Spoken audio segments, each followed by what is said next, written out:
Hello dear students, hope you all are safe and sound during this crucial period. So welcome to the online class, and today is the last lecture of our first chapter of biology. Okay.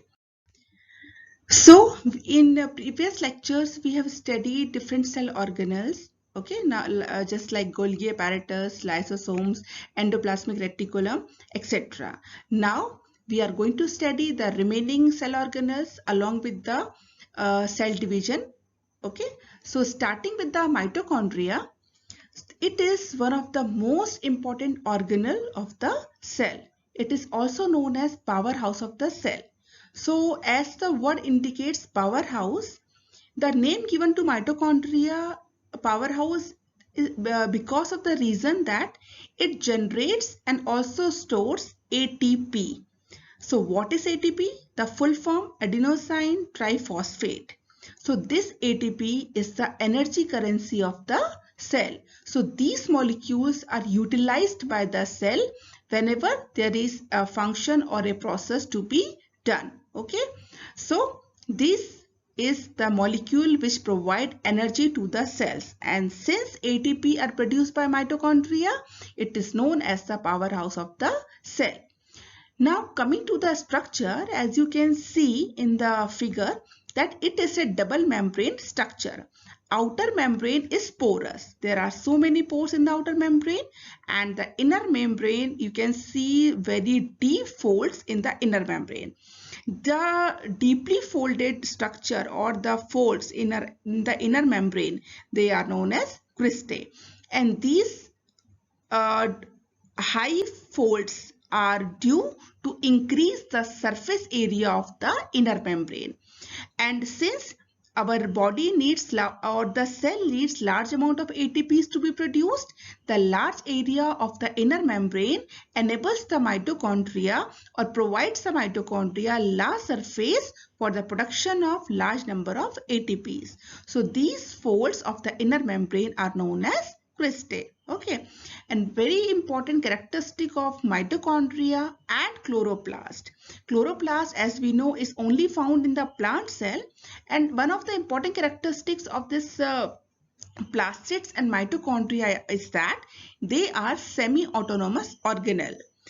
As the word semi-autonomous, it indicates that they contain their own genetic material or they contain their own DNA.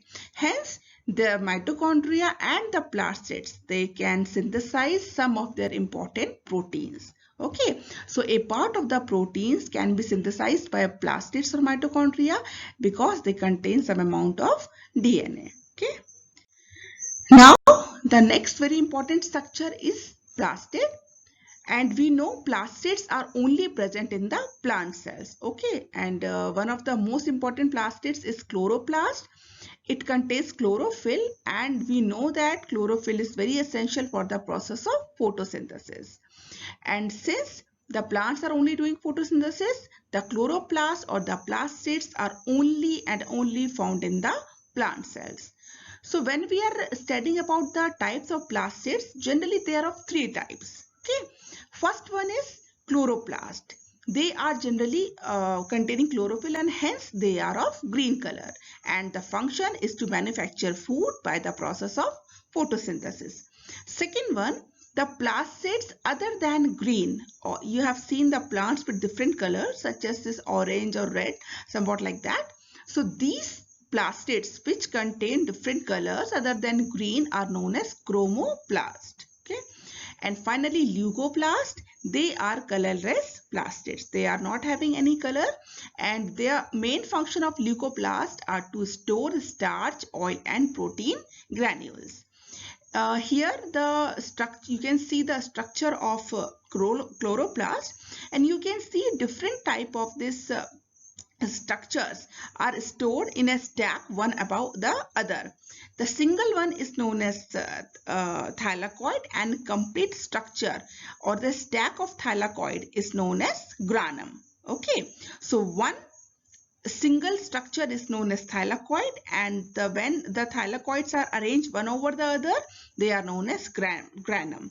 and whatever the amount or jelly-like substance which is filled inside is known as stroma. It is also double membrane structure, the outer membrane and the inner membrane. So here you can see the structure of chloroplast. Okay, so it's all about plastids. Now coming to vacuoles. So vacuoles generally are storage organelles.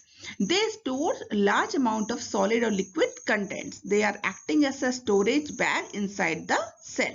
But if we compare a plant and animal cell, you can see that the plant cells, in the plant cell, about 80 to 90% of the cell volume is being occupied by the plant cell. Okay, it's occupied by the vacuoles in plant cells. Okay, but in case of animal cells, the number and the size of the vacuoles is very low. Okay, so here is the structure of this plant cell which contains this vacuoles, and you can easily see the vacuoles inside vacuole fluid is filled, which is known as cell sap. So this fluid which is filled inside the vacuoles, they provide turgidity and rigidity to the cell or to the plant cell. So they acquire strength, the rigidity to the cell. Okay, and other than this, in plant cells, they are the storage bags. So they are mainly concerned with the storage of amino acids, sugars and proteins. Okay, so this is the main function of vacuoles in the plant cells.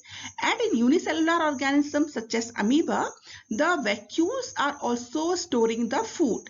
Whatever the amoeba has consumed, they store it and finally they forms food vacuoles. Okay, and other than storing food, they are also playing an important part in expelling the excess amount of water and waste which is present inside the cell to outside the cell. Okay, so they form a vacuole and the waste is trapped inside that vacuole and finally it is expelled out of the cell, and in this way the unicellular organisms are getting rid of the waste. And in case of animal cells, vacuoles are of very small size, but in case of plant cells, they are of very large size. So this is all about vacuoles. Now, the very small structures but very significant structures called ribosomes are also present in the cytoplasm. Can you recall where you have heard this word before, ribosomes? So you guessed this right. You have heard that word when we are studying about rough endoplasmic reticulum. So ribosomes are mainly present on the rough endoplasmic reticulum, but they are also found freely spended in this cytoplasm. So they are generally small structure, spherical bodies. Okay, and these ribosomes are mainly made up of ribonucleic acid, which is RNA and proteins. And since we know that the main function of ribosomes are synthesis of proteins, and in rough endoplasmic reticulum also they are mainly concerned with the production of proteins. So this is all about ribosomes. Now here is a chart which is showing general basic differences between animal cell and plant cell. Okay, so animal cells are generally small and plant cells are comparatively larger in size.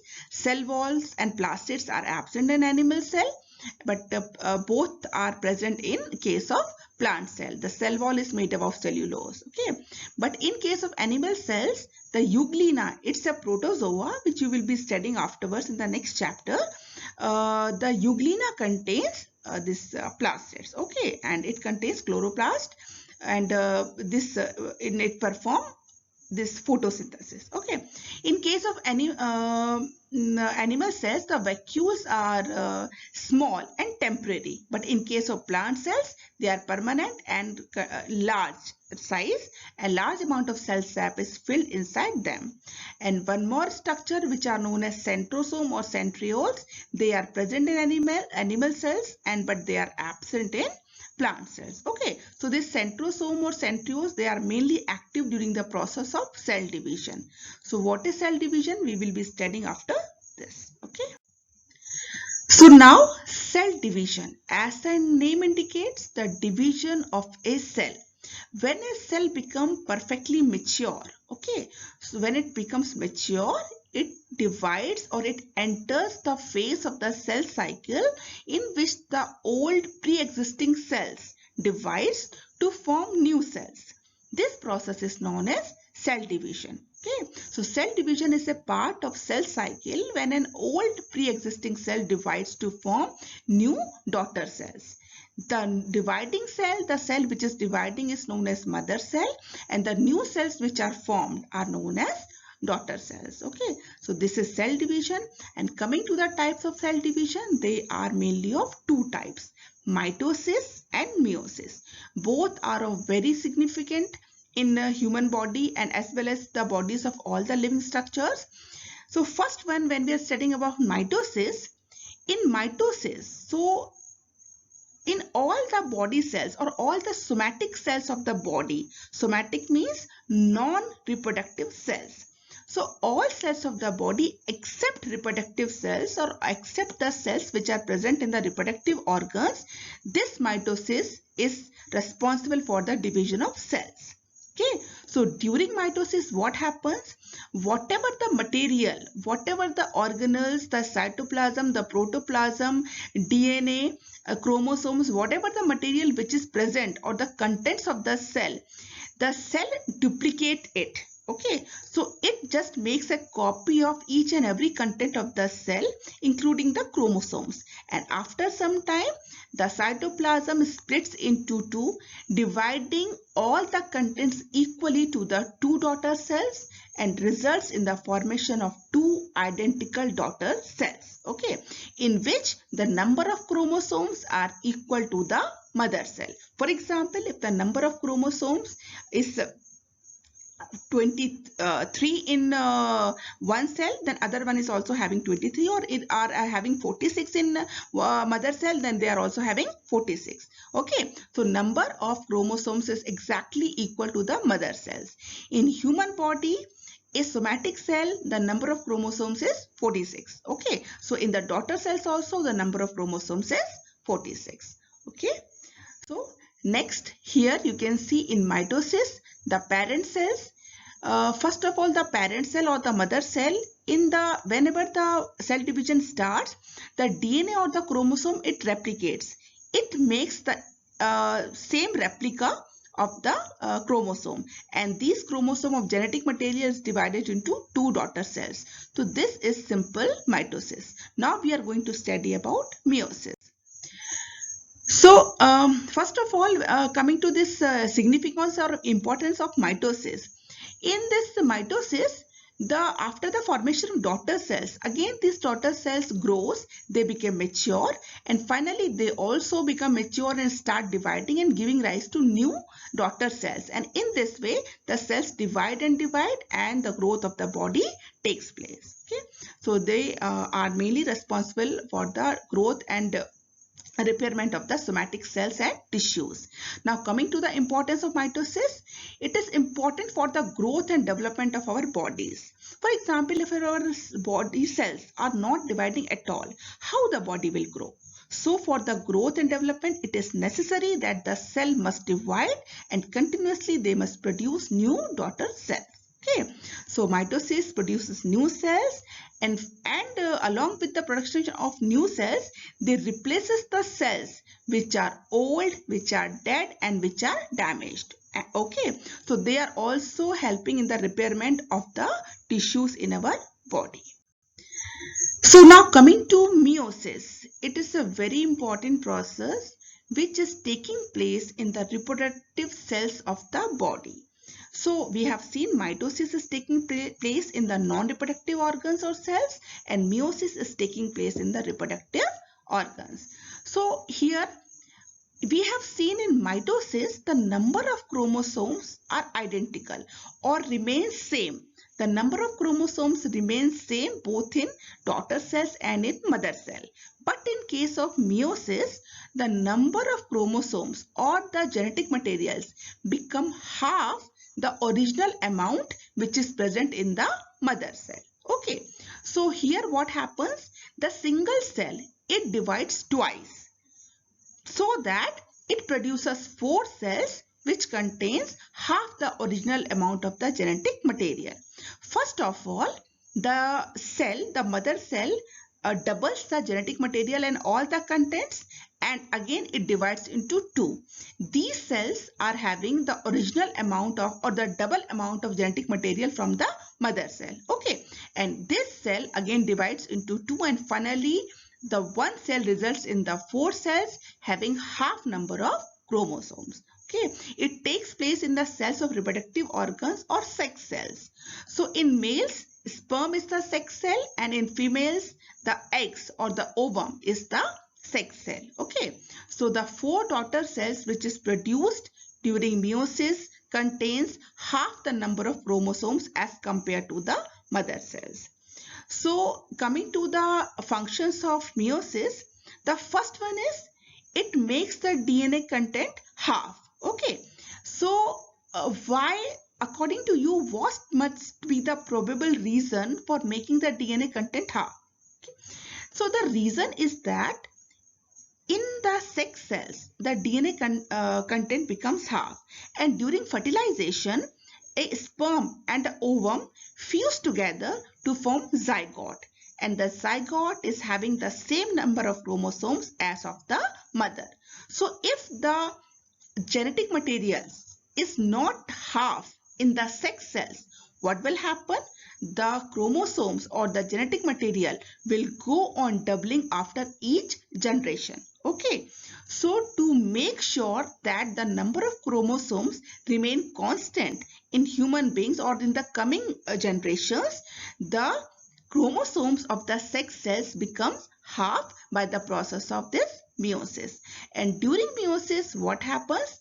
It also creates genetic diversity since it helps in the intermixing of the chromosomes. Okay, so it is also responsible for maintaining the genetic diversity. So this is the significance of meiosis. So comparing the both the things, meiosis and mitosis, you can see mitosis occurs in the body cells or the somatic cells, and meiosis it occurs in the gamete cells or the sex cells.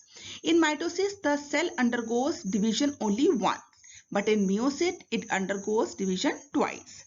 Mitosis create two daughter cells, meiosis create four daughter cells. In mitosis, the daughter cells are genetically identical to the mother cell, but in case of meiosis, the daughter cell contains half the number of chromosomes as compared to the mother cell, and it also increases genetic diversity. And two factors are common in both the divisions. First one, in both mitosis and meiosis, there is creation of new daughter cells, and DNA replicate only once in both type of divisions. Okay, so this is all about mitosis and meiosis. So here is the assignment for today's lecture. This is your last lecture, and this you have to complete in your notebook. So this is your assignment. Please do note this one. Okay. Thank you. Stay tuned.